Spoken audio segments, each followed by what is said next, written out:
दोस्तों इस वीडियो में डिस्कस करूंगा कि किस तरह से आप अपने सिबिल स्कोर को इम्प्रूव कर सकते हैं और बहुत अच्छा सिबिल स्कोर आपका हो सकता है। और बहुत से पॉइंट्स ऐसे हैं जिसको आपको ध्यान में रखना होता है अपने सिबिल स्कोर को अच्छा मेंटेन रखने के लिए, क्योंकि अगर आप उस पर ध्यान नहीं देंगे तो बहुत सी चीज़ें ऐसी होती हैं जिससे आपका सिबिल स्कोर डाउन होता चला जाता है और फिर बाद में आपको क्रेडिट कार्ड्स प्री अप्रूव मिलने में दिक्कत होती है। तो इसी वीडियो में हम बहुत से ऐसे पॉइंट्स के बारे में जानेंगे, कुछ ऐसे पॉइंट्स के बारे में जानेंगे जिस पर अगर आपने ध्यान दिया तो आपका सिबिल स्कोर काफ़ी अच्छा हो सकता है और आपको काफ़ी अच्छे ऑफ़र्स क्रेडिट कार्ड के मिलने लगेंगे। तो चलिए वीडियो शुरू करते हैं और जानते हैं सिबिल स्कोर को किस तरह से इम्प्रूव करना है और क्या क्या फैक्टर्स सिबिल स्कोर को डाउन करते हैं। तो सिबिल स्कोर जो लोग नहीं जानते हैं उनके लिए बता दूं कि सिबिल एक संस्था है। इसको सभी क्रेडिट कंपनियां रिपोर्ट करती हैं एक कस्टमर के बिहेवियर को, क्रेडिट बिहेवियर को, कि किस तरह से वो अपने क्रेडिट को यूटिलाइज़ कर रहा है, किस तरह से वो पेमेंट डिफ़ॉल्ट कर रहा है, पेमेंट लेट कर रहा है या टाइम पर पेमेंट कर रहा है, और कितनी उसकी क्रेडिट इंक्वायरीज़ हो रही हैं और कितना लोन लेने की वो कोशिश कर रहा है, कितने लोन ऑलरेडी उसने ले रखे हैं, कितने क्रेडिट कार्ड्स ले रखे हैं, उस पर कितनी लिमिट है और कितनी यूटिलाइज़ हो रही है। ये सभी के सभी इन्फॉर्मेशन सिबिल को रिपोर्ट करते हैं सभी बैंक्स हर महीने। ये ऐसा नहीं है कि सिर्फ एक बार रिपोर्ट होता है, हर महीने आपके क्रेडिट बिहेवियर को कंटिन्यूसली रिपोर्ट किया जाता रहता है और उसी के अकॉर्डिंग आपका एक सिबिल स्कोर तैयार होता रहता है और वो डिसाइड करता है कि आप क्रेडिट वर्दी हैं या नहीं हैं, आपको क्रेडिट कार्ड दिया जाना चाहिए या नहीं दिया जाना चाहिए। वो रिपोर्ट ऑटोमेटिकली एक सिस्टम जनरेटेड रिपोर्ट होती है जो एक कुछ सेट पैरामीटर्स के ऊपर खुद ब खुद तैयार होती रहती है हर महीने और आपका सिबिल स्कोर जनरेट होता रहता है। सिबिल रिपोर्ट और सिबिल स्कोर जिसमें आपके सारी इन्फॉर्मेशन, आपका पैन कार्ड, आपकी इनकम डिटेल्स, आपके कॉन्टैक्ट नंबर्स, आपकी ईमेल आईडी, आपका एड्रेस, सब कुछ वहाँ पर मेंशन्ड होता है। और जितने भी एड्रेस आपने चेंज किए हैं, इन फ्यूचर चेंज करेंगे जो भी आप, वो भी उसमें ऐड होते जाएंगे। जितने अभी चेंज कर रखे हैं वो भी उसमें होंगे, उसमें मौजूद रहते हैं। ठीक है, तो आप जानते हैं कि अपने सिबिल स्कोर को आपको किस तरह से मेंटेन करना है और क्या क्या चीज़ें सिबिल स्कोर पर असर नहीं डालती और किन किन चीज़ों पर बहुत ज़्यादा असर पड़ता है।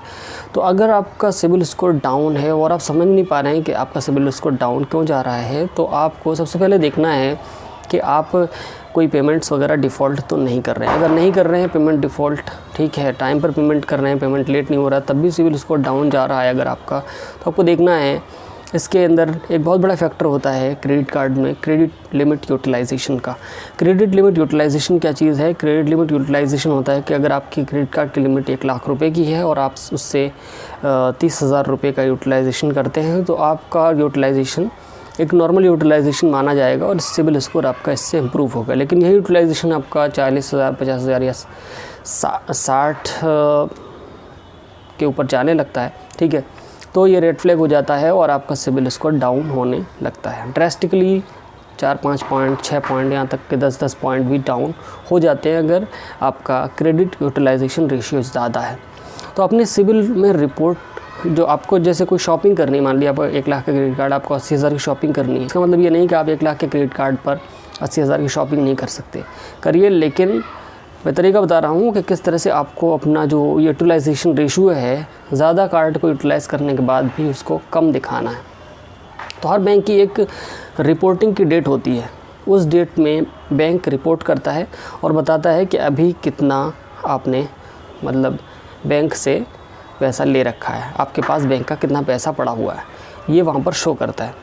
तो जिस दिन में रिपोर्ट हो रहा है उस दिन में आपके पास अगर बैंक का ज़्यादा पैसा नहीं पड़ा हुआ है तो वो लो यूटिलाइजेशन रेशियो वहाँ पर शो होगा। जैसे एक्सिस बैंक महीने की आखिरी तारीख को रिपोर्ट करता है, तो अगर आपने पूरे महीने मान लिए 1 लाख के क्रेडिट कार्ड में 90,000 रुपये यूज़ किए रहे और आपने महीने की आखिरी तारीख से पहले पेमेंट कर दिया तो आपका यूटिलाइजेशन रेशियो कम ही माना जाएगा, ठीक है।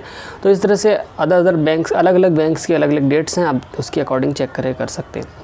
एक होता है क्रेडिट इंक्वायरी, उससे बहुत ज़्यादा लोग परेशान होते हैं कि क्रेडिट इंक्वायरी हो गई, सिबिल इंक्वायरी हो गई। तो सिबिल इंक्वायरी से बता दूं आपको, कोई सिबिल स्कोर डाउन नहीं होता है। सिबिल इंक्वायरी से बहुत ज़्यादा लोग परेशान होते हैं कि सिबिल इंक्वायरी हो गई हमारे उस पर, उससे सिबिल स्कोर बिल्कुल भी डाउन नहीं होता है, चाहे 10 हो, चाहे 8 हो, चाहे 5 हो, ठीक है।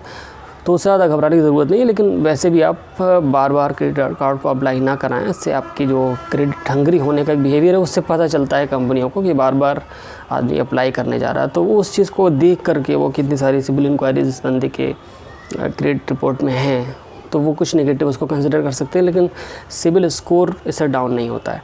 ठीक है, तो पेमेंट टाइम पर होना चाहिए, credit limit ratio, credit utilization ratio कम होना चाहिए, और इस तरह से आप पेमेंट्स वगैरह टाइम पर करें और कोई भी पेमेंट डिफ़ॉल्ट नहीं होना चाहिए।